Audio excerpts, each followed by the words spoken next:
Aujourd'hui, dans ta capsule VIP avec Pasteur Guy, je réponds à la question « Comment devenir une personne patiente? »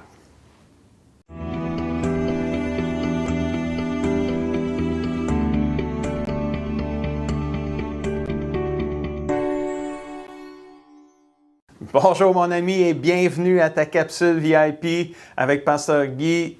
Déjà la 20e capsule, wow, ça fait 20 capsules que je fais et c'est vraiment un immense privilège pour moi, une grande joie. C'est toujours un plaisir de pouvoir participer à ta croissance spirituelle et nourrir ton âme afin que tu puisses grandir et devenir tout ce que Dieu veut que tu deviennes. Es-tu prêt à nourrir ton âme aujourd'hui? Je crois que oui. Et le titre de la capsule, c'est « Comment devenir une personne patiente? » Oh oui, vous savez, dans la capsule précédente, j'ai parlé des 4 tests de la patience. Et si tu ne l'as pas vu, je t'invite à l'écouter. Mais aujourd'hui, je veux te partager 3 clés bibliques pour pouvoir... Comment devenir une personne patiente? Alors, la première clé biblique pour devenir une personne patiente, c'est développe une nouvelle perspective. C'est quoi une perspective? C'est une façon de voir les choses. C'est un point de vue. Développe une nouvelle façon de voir ce qui se passe avec peut-être un conflit avec une personne, une situation X. La patience commence quand tu changes ta façon de voir un problème, une situation.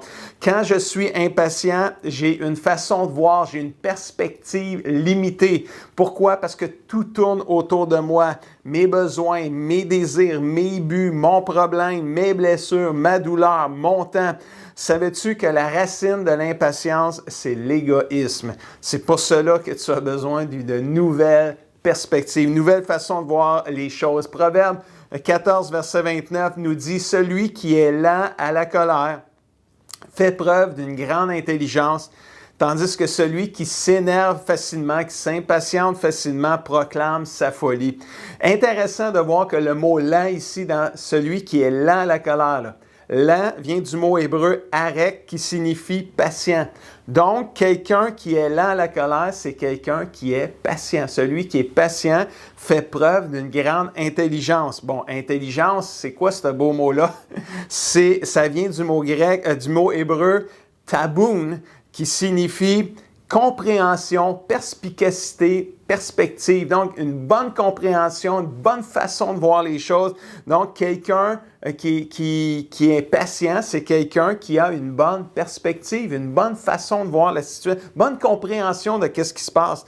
Proverbe 19, 11 va dans le même sens. L'homme avisé, la femme avisée est lent à la colère et il met sa gloire à passer par-dessus une offense. Et le mot avisé ici, en parlant de l'homme avisé, la femme avisée, le mot avisé vient de l'hébreu sékel, qui signifie compréhension, perspicacité, comme le mot intelligence tantôt de taboun, c'est la même chose, c'est la même famille de mots. Donc, la personne avisée, c'était la personne qui a une bonne perspective. Donc, c'est une personne qui est là à la colère. Donc, c'est quelqu'un qui est patient. Quelqu'un qui a une bonne perspective, une bonne compréhension de ce qui se passe, une bonne façon de voir les choses, est une personne patiente. Et si tu es un enfant de Dieu, et je crois que tu l'es, c'est vital que tu apprennes à voir comme Jésus voit, à voir comme Dieu voit les situations et voit les gens. Quand tu apprends à développer une nouvelle perspective selon Dieu, tu y gagnes. Tu gagnes 3 choses importantes. Premièrement, tu découvres que tu es un humain puis que Dieu est Dieu. Tu t'aperçois que tu n'as pas contrôle sur bien grand-chose à part tes réactions. Tu découvres que tu n'es pas parfait et bien des choses qui t'arrivent, tu n'as même aucun contrôle dessus autre que tes réactions. Tu découvres que les autres aussi ne sont pas parfaits. Alors, tu n'es pas surpris si quelqu'un fait des erreurs ou même si quelqu'un te fait du mal à toi. Personne n'est parfait. Tu découvres que Dieu est en contrôle et qu'il peut utiliser chaque situation, chaque irritation, les tests de la patience, et chaque problème qui t'arrive pour accomplir son plan et ses buts pour ta vie. Mon ami, si tu veux devenir une personne patiente, développe une nouvelle perspective en apprenant à voir comme Dieu voit les choses. Apprends à voir comme Dieu voit. Wow, ça c'est vraiment toute une clé pour devenir patient. Deuxième clé pour devenir une personne patiente, développe un amour plus profond. Quand on lit le texte par excellence sur l'amour, la définition de l'amour biblique, on le voit dans 1 Corinthiens chapitre 13 à partir du verset 4, et ça commence en disant « L'amour est quoi? L'amour est patient. » Première caractéristique de l'amour est patient. Et le mot patient ici dans le grec, c'est le mot makrotumeo qui signifie lent à la colère. C'est tout pareil, hein? Quelqu'un qui est lent à la colère, c'est quelqu'un qui est patient. Ça veut dire aussi, pas juste lent à la colère, le mot patience ici, ça veut dire supporter les offenses. On a vu le verset tantôt, hein? Il met sa gloire à passer par-dessus, passer outre les offenses, à pardonner. Il ne se laisse pas influencer ou découragé par les offenses des autres. C'est quelqu'un qui est patient, c'est quelqu'un aussi, ça signifie ne pas perdre courage. C'est quelqu'un qui est persévérant, qui est résilient, qui ne perd pas courage. Quand je suis impatient, je ne suis pas aimable. Ben oui, c'est normal. L'amour est patient. Si je suis impatient, je manque d'amour, c'est ça que ça veut dire. Quand tu aimes l'autre à côté de toi, tu te soucies de sa personne, ses besoins, ses blessures, pas juste de tes besoins à toi. Quand tu es en amour, ça va prendre beaucoup de choses pour provoquer de la colère ou de l'impatience en toi. Mais quand tu es enragé en dedans puis ça va pas bien en dedans, presque tout vient te provoquer et te rendre impatient et colérique. D'où toute l'importance de développer un amour plus profond. Éphésiens 4.2 nous dit « Soyez de temps en temps, et quand ça vous tente seulement, humble, aimable et patient. » Mais non, ça dit « Soyez toujours humble, aimable et patient. » Supportez-vous les uns les autres avec égoïsme, mais non, avec amour. C'est tellement important ça. Mon ami, si tu veux devenir une personne plus patiente, développe un amour plus profond. Apprends à connaître comment Dieu t'aime, comment l'amour de Dieu fonctionne. Aime les autres avec le même amour que Dieu te démontre et le même amour que Dieu a envers toi. Et tu vas devenir une personne plus patiente, c'est sûr et certain. Si tu écoutes cette capsule-là, probablement tu as accès à Internet. Je t'invite à écrire dans Google « Amour de Dieu », Bible, verset, et clique là-dessus, là, puis tu vois, il va y avoir plein de liens qui vont te venir sur tous les versets qu'il y a dans la Bible sur l'amour de Dieu. Lis ces versets-là, découvre l'amour de Dieu, approfondis l'amour de Dieu en toi. C'est sûr que tu vas devenir plus patient parce que l'amour est patient. Si tu aimes Dieu de tout ton cœur, tu sais que l'amour est patient, puis si tu ne le savais pas, ben là, tu le sais à partir d'aujourd'hui. Alors, développe un amour plus profond envers Dieu et envers les autres. Troisième clé biblique pour devenir une personne patiente, développe une plus grande confiance en Dieu. Oh, ça, c'est tellement bon. La patience, c'est un fruit du Saint-Esprit qui vit en toi. C'est essentiel de développer une plus grande confiance en Dieu. Plus tu apprends à faire confiance en Dieu, plus tu vas développer une paix intérieure et plus tu vas être patient et persévérant. Certaines situations qui te fatiguaient ne te fatigueront plus, ne t'épuiseront plus parce que tu as choisi de faire confiance en Dieu. Proverbe 3, versets 5 et 6, un merveilleux verset qui dit « Ne t'appuie pas sur ton intelligence, mais de tout ton cœur, mets ta confiance dans le Seigneur. » Amen.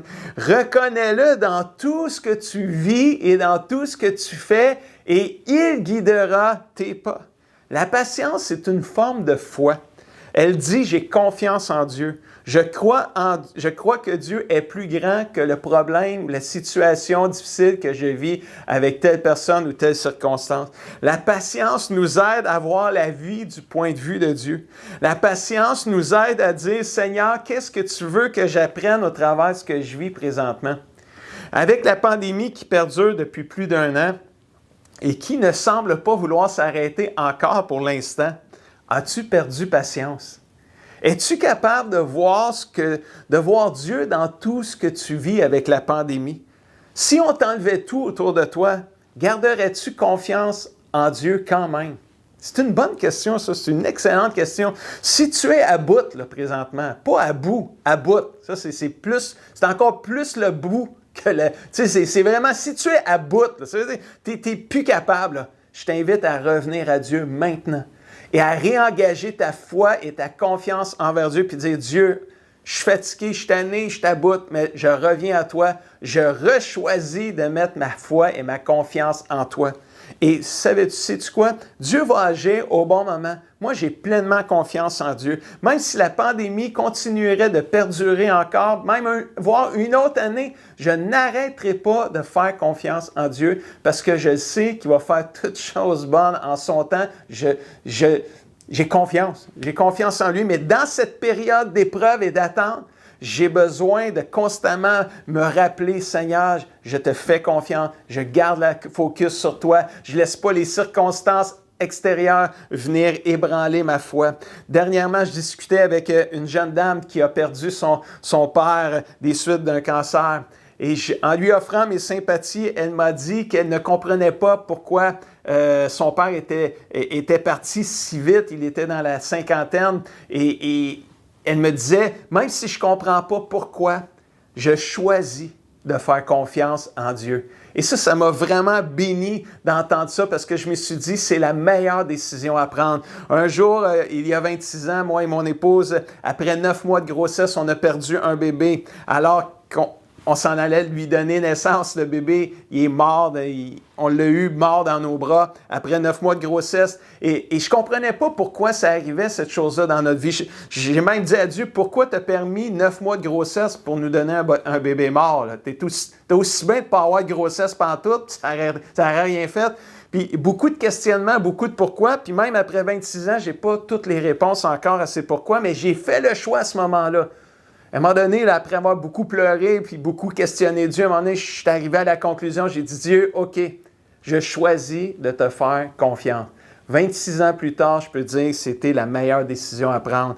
Si tu veux devenir une personne patiente, tu vas avoir besoin de développer une plus grande confiance en Dieu. Après plus de 37 ans de vie chrétienne à servir Dieu et à l'aimer de tout mon cœur et à vivre pour lui, j'ai compris que la patience, ça fait partie de l'ADN et de l'identité du chrétien et de l'enfant de Dieu parce que la patience, c'est un fruit de l'Esprit qui vit en moi et j'ai besoin de la pratiquer et de la manifester dans ma vie. Partout dans la Bible, on voit que la patience est mise en évidence. Noé a attendu 120 ans avant que le déluge arrive. Il a bâti son bateau, puis ça a pris 120 ans avant que le déluge arrive. Moïse a passé 40 ans dans le désert à l'école de leadership de Dieu, puis il en a passé un autre 40 ans à conduire le peuple vers le pays promis.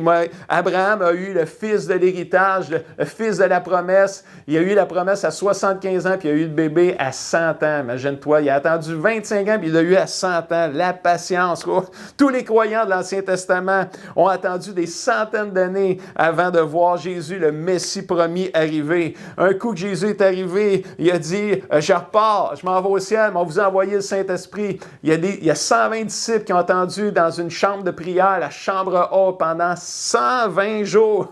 Et le Saint-Esprit est arrivé. La Bible est un livre d'attente et de patience. Pourquoi? Parce que la patience démontre la foi et la foi est agréable à Dieu. Alléluia. C'est pas facile d'être patient quand tu attends pour une guérison, quand tu attends pour un miracle, pour un travail, pour un déconfinement, comme on attend tout présentement. Quand tu attends pour un mari ou pour une femme ou pour des enfants, c'est difficile d'être patient quand on est pressé puis que Dieu ne l'est pas. C'est dur d'être patient là, pour ça. La patience, c'est un test de la foi, mon ami. Pendant combien de temps vas-tu attendre? Le meilleur conseil que tu peux donner à quelqu'un qui vit une épreuve, c'est de continuer à faire confiance en Dieu, même si cette personne-là ne comprend pas tout ce qui lui arrive. Fais confiance à Dieu, mon ami. Comment devenir une personne plus patiente? 3 clés à pratiquer. Développe une nouvelle perspective, développe une façon de voir, apprends à connaître comment Dieu voit les choses, développe une nouvelle perspective, développe un amour plus grand, plus profond et développe une plus grande confiance en Dieu. Jacques 5,7, je termine avec ça, nous dit, frères et sœurs chrétiens, soyez patients. Le Seigneur vient. Regardez le cultivateur, il attend avec patience les belles récoltes de la terre, depuis les premières jusqu'aux dernières. Vous aussi, soyez patients, courage, Jésus revient bientôt. Le mot d'ordre, c'est patience. Lâche pas, mon ami, persévère. Jésus revient bientôt. Si tu mets en pratique les 3 clés bibliques que je viens de t'enseigner, tu vas apprendre à devenir une personne patiente et persévérante. Je te laisse avec les défis de la semaine. Détermine de devenir une personne patiente en pratiquant les 3 clés bibliques de cette capsule. Lis, médite et pratique les versets que je t'ai enseignés dans cette capsule. Et j'aimerais terminer en priant. Seigneur Dieu, merci.